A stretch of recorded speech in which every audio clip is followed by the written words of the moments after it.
たします。ありがとうございます。はい、こちらですね、電気200ワットでお願いします。ありがとうございます。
This is a little good. A priori, this is a quotient of this, not a summand.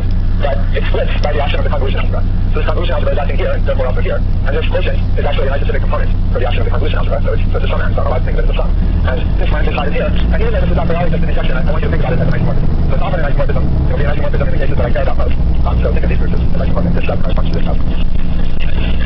I also want to think about this unit picture on the right. I want to think about big circles. So what's the opposite of being finite dimensional? Completely obvious. Big circles are going to be guys who sit on an annihilator. So Snell's simple, and the annihilator of L equals 0. So the zero motion is being finite. And where does that go? Well, that goes to the top equivariant intersection cohomology of M0, which is also an isocyclic component here. So this is naturally a sub, and it's the isocyclic component of the trivial representation. It's the stuff in here that's filled by the action of every component of Z except for the diagonal one. The diagonal one acts trivially versus the stuff that's filled by everything else. And here, well, it's actually a surjection, but again, I want you to think of it as an isomorphism. So I have this category O, and I have two very natural subspaces of the Greb group, one spanned by the little symbols, and one spanned by the big symbols, and these correspond to the top dimensional cohomology of M, and the top equivariant intersection cohomology of the singular guy M0. So at this point, I want to start making an elaborate multi-part conjecture, which is part of this program that Victor alluded to that we call symplectic duality. This conjecture has a huge amount of structure in it, and I'm going to tell you just enough to be able to relate on G minus G minus zero. I'm going to tell you the minimum you need to know for my goal with this stuff. So this is all, I'm bringing in something about myself and everyone here. Okay, so the first part of the conjecture is that this category always is dual. I'm not going to lay out a definition, but I'll say it. It means that it has a nice graded bit. So graded bits of the category, you think about a category as the category of modules over some algebra. Graded bit is like putting a grading on the algebra and looking at the category of graded modules. So it has a nice graded bit. What do I mean by nice? I mean that every simple object has a linear projective resolution. Every simple object can be resolved by projectives, so that all the maps in the resolution have degree 1. So that's an interesting rule. For each of the parts of this conjecture, I want to give you some examples where we know it's true. So the first pioneering example is when I take the Freire resolution. So the causality of the associated category now is the input circle. The beginning of this idea is well described. The second example is one that I did not explicitly state yesterday as an example of Michael's symplectic resolution. It was a sub-example of something I wrote down, but I'm going to write it in different language. So suppose I have a partition of this integer, whatever denominates the other, so lambda, and you partitions of R. That means, so partitions of R correspond to nilpotent orbits in SLR, and this means that the closure of the lambda orbit contains the mu orbit. So I'm going to look at the slice. Well, okay, so I'm going to say n lambda is the nilpotent orbit indexed by lambda in SLR, and its closure contains n mu. And I want to define x lambda mu to be a resolution of a slice to n mu inside n lambda bar. So these slices are called Slordig slices, so it measures the normal direction to n mu inside of n lambda bar. And it turns out these things have resolutions, and they're symplectic. So this is my symplectic resolution. So this thing has a category O associated to it. And this category O turns out to be equivalent to a singular block of parabolic SLR category O, DGG category O. And this is a nice trivial result, and it's due to Lipset and Webster. Not in the joint paper, Lipset did a lot of the work, and Webster sort of finished the picture here. But the point is that these guys, so these guys are objects that people knew and thought about for all this geometric category O stuff, and the fact that this category is dual is also a DGS. So this is another example where this category O we got associated with a symplectic resolution turns out to be a category that people already studied in representation theory and already knew was dual. It turns out that these varieties are exactly equivalent varieties that you get for finite pi vectors. So technically I did mention these yesterday, it's not in this English. So this example is going to be equivalent varieties that you get for finite pi vectors, but again I want sort of more complete language, and that's what I already did this morning. So I want to look at HKR, which is the number team of R points on C2 by CK, resolution thereof. And I also want to look at MKR, which is the space of frozen through sheaves. On T2, frame of infinity. With length K, such a possible to R. So the length. So if they're talking about both of these spaces, he was giving us examples of the varieties you get from a half finite vector, so in particular thereof. And the category of here that you get are going to be dual due to, well, with certain quantizations, integral quantizations. This is shown in the LT. And the second one, I'm going to write these names one at a time, so I won't write it out, but it's Rouvier, Schoen, Doriolo, and Lasro in the general page. So the categories are visible. So, okay, and maybe the last example I'll write down, hyperspheric varieties. So in this case, the category you get is something we call hyperspheric category O, and they're dual. Well, proved it very explicitly in our paper that these categories are dual. So, general conjecture, for lots of examples, we can call the categories dual. Okay, so now let's do part 2 of this conjecture, which is maybe the main part, the medium part, and also the strangest part. So if I have one conical symplectic resolution, and it's category O, I can always find, by some mysterious means, another conical symplectic resolution, geometrically very different from my original one, such that the category O corresponding to this second conical symplectic resolution is Kazura dual. So my first one. So again, I haven't really defined it. Any Kazura category has a dual.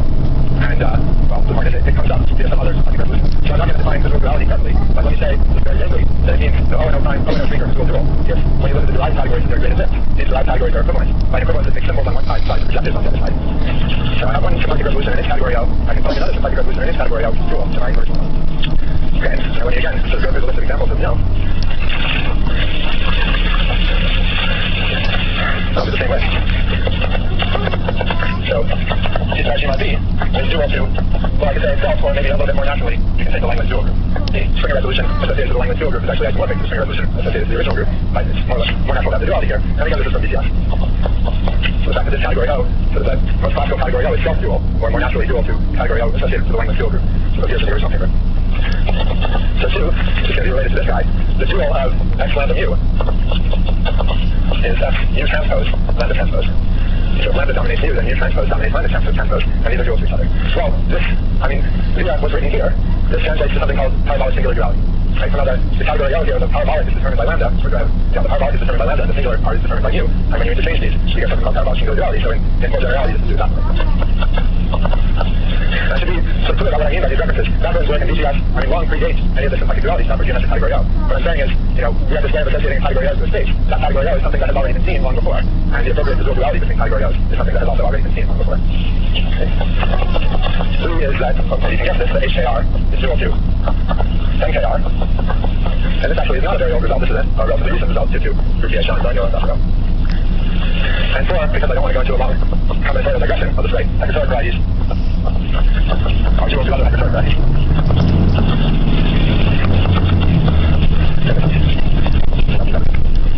So in other words, hexatoric variety is defined by some combinatorial input data. And there's some interesting evolution of the combinatorial input data. So you can find a different hexatoric variety, so the category O is dual to each other.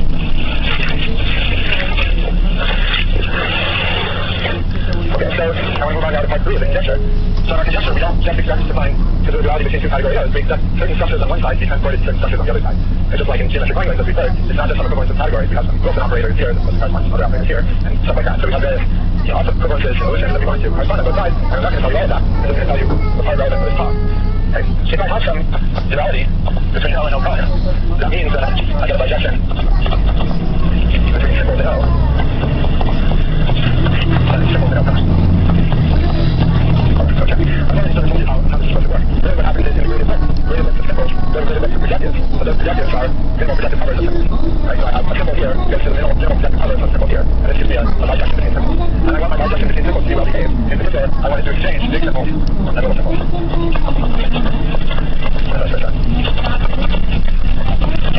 So that's one of the many properties that we expect our physical duality. And it's true in all these cases. And we'll write all these examples. So what's the upshot? Let's sort of take everything together that everything on the bit so far. See what kind of cosmological consequences this symplectic duality will have. So it's M resolving M0 is dual to M streak resolving M0 streak. Then I have the top cosmology of M, which remember is isomorphic to the band of the symbols.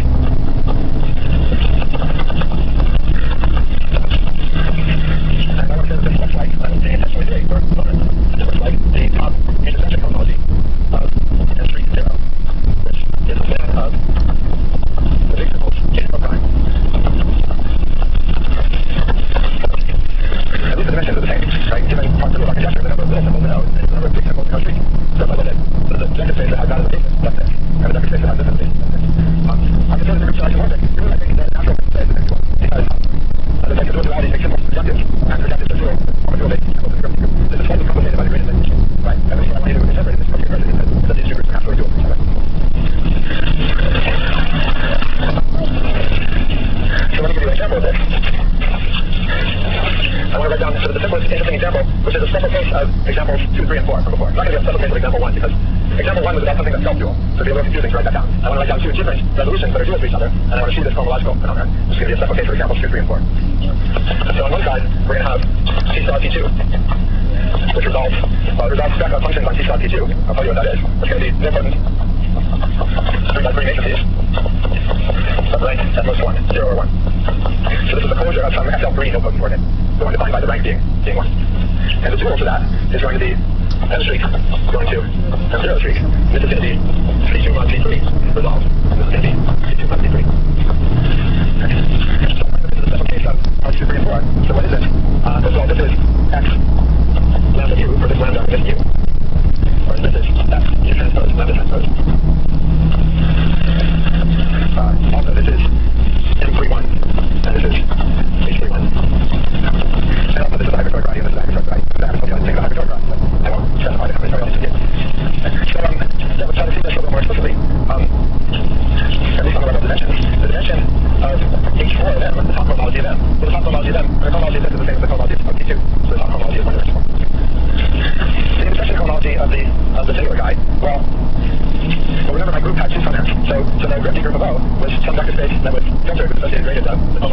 So my entire vector group is three-dimensional, and there are two subends that deal with one of the subends, and there's one more, so it's two-dimensional. So the dimension of IH4T of M0 is actually two-dimensional. That's a little harder to see if you have a common side discussion homology.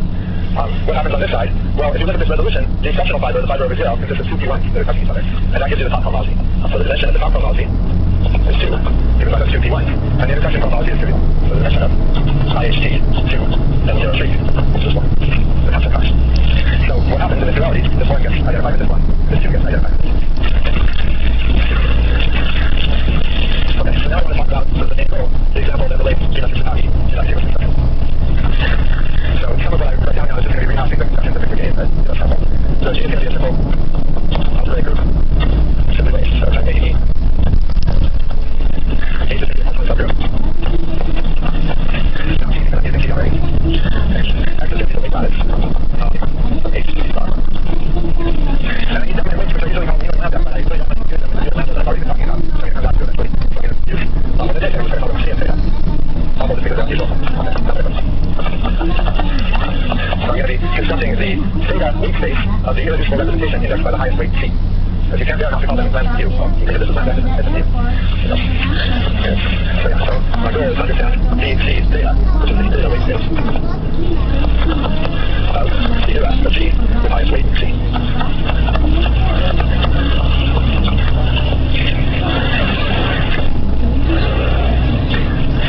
So when you're writing from this I realize this thing is never right.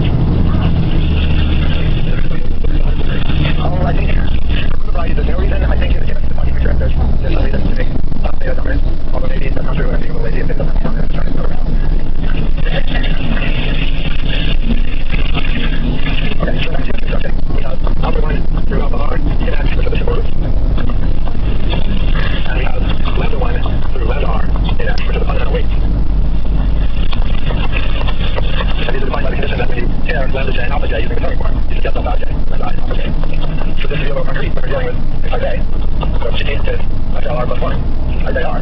Then X is CR plus 1, the diagonal copy of C. So weight lattice. And here alpha I is a bunch of zeros, and then a 1, and then a minus 1, and then a bunch of zeros. And lambda I is something that is a dual basis to this. So it's just a bunch of 1s, and then a bunch of zeros. So lambda I pairs with alpha I to be 1, but lambda j pairs with alpha I to be 0, if j is not equal to I.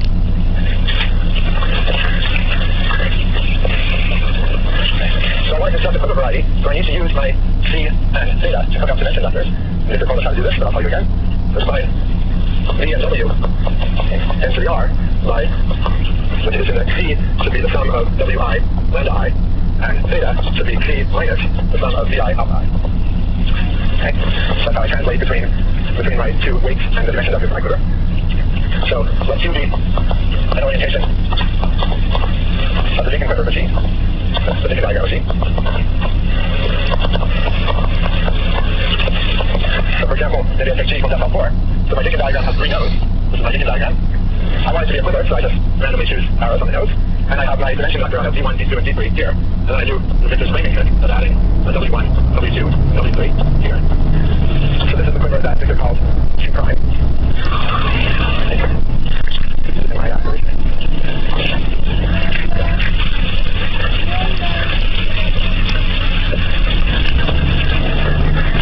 So now I'm going to look at representation for this quiver with dimension vector D and W.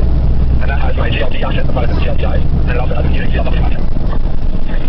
And as Victor explained, we construct an ideal quiver variety by taking the cotangent bundle of the representation space GW, taking the cotangent bundle, means doubling all the arrows, and then we mod out by the GLD action. So I mod out, I need to take the zero levels among that, impose the stability condition, and then mod out by the group. I can draw 2 or 3 or 4 slashes here. I'm going to go all out, draw 4. So I'm going to call this M, C, theta. And I'm not by the GLD action, but I still have a GLW action left over. The GLW action is important because remember I wanted to have a C-star action with isolated fixed points. The GLW is going to sometimes give me my C-star action with isolated fixed points. So that's sometimes true, not always true. If C is a sum of minuscule weights. So this always happens in type A, and only sometimes in type C and E. Then there exists an inclusion of T into GLW, one parameter subgroup of GLW with isolated fixed points. So I can do Nakajima construction without the T action, but if I want to categorize out, I have to have the T action. So this is only going to work when C is a sum of minuscule. So the theorem of Nakajima is that the top dimensional homology of this group is naturally isomorphic to that weight.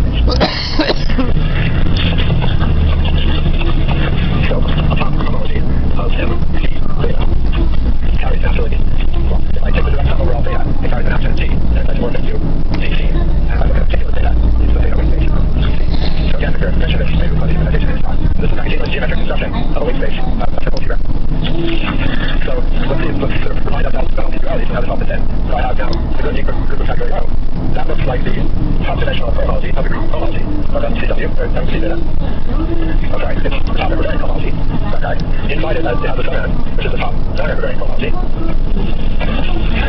And in here we have the stand of the little symbol. And here I said I had an injection, but this is actually an isomorphism. So this student doesn't come out. We list that. But it really is an isomorphism. So my top homology group is now not isomorphic to a 2 of 2, the relative phase space, and that representation. So these guys now are 2 of 2.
to use some formalism from the category theory. So let me, I want to look at complex objects. So let me use the definition in general. So I'll give it the following definition. So let's suppose that C is a granulated category. With infinite direct sums. I'll just say direct sums. Well, no, they have minor direct sums, so they just and so then we say that an object in this category is something.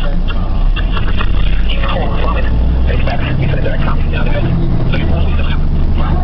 So if you have a bunch of test objects that you like to tap into, so there is always a map. It is definition. So if you have a collection of maps that are I, you have an M with a direct sum in I, and the condition is that this map is required to be an equal. Now the statement is not really one way like definition is on values only in the value and so how does down to the left side of the alpha consider capital letters minus A and I. And so what is anticipated in that is that the map from down to the direct sum and so on lands in a minus direct sum. So down to the alpha is minus A direct sum. So for example, we just look at modules overcoming this equivalent to saying that M is minus the generator, if minus the generator, the generator will then minus the normally and the rest will not matter. But it is then a very different space. So of course modules, well, you just look at modules in a category of text, for example. This is an issue because I look at the granulated, so then when you give some examples of granulated results. So, and how? So the two more relevant to me are the category, so I want to look at the category of qualifications in the category of modules. So first let's suppose that S is equal to E.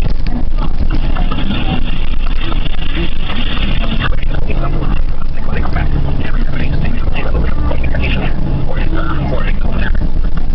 Get an idea about this thing. So then you can look at the unbounded the right category of M. It has infinite direct sums, which is actually the reason why I'm going to probably get the reason why I want to get the unbounded. Otherwise it will not go the definition. And then complex objects in this category are exactly what is called complexes.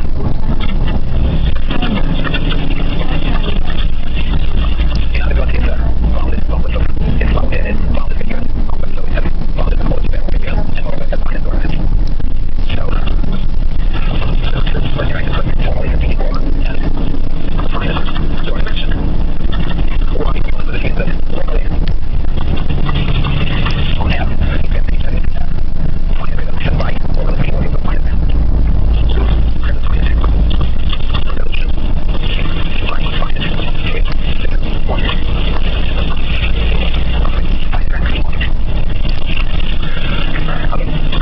So, any kind of thing that believe that if you believe that for any other compact that is some kind of version of minus generated, then we're saying that this is some kind of derived version of minus generated that you want to have. So normally you have minus any generator, minus the generation, relation to generation, and so on, but you want to stop. Alright, so this is what happens on one side of this genetic level of component. On the other side, what happens with the modules. And the relation is also similar. So let's suppose that M is